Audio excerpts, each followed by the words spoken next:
How to log in into H&R Block account. Let's get started. Launch your preferred browser. At the very top, you're gonna see the search box. Over there, type in H&R Block login and then search for it. With that, different website links will appear. Navigate to this one website option, hrblock.com, open it. With that, you'll be directed to the login page. Once you're in the login page, you can easily get access to your account. All you have to do is provide your credentials. Go ahead and type in the username, email address, or the mobile number, and then click on continue.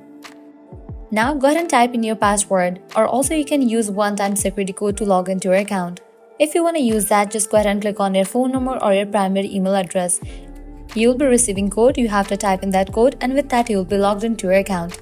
So that's a wrap for this video. This is how you can easily log into your H&R Block account.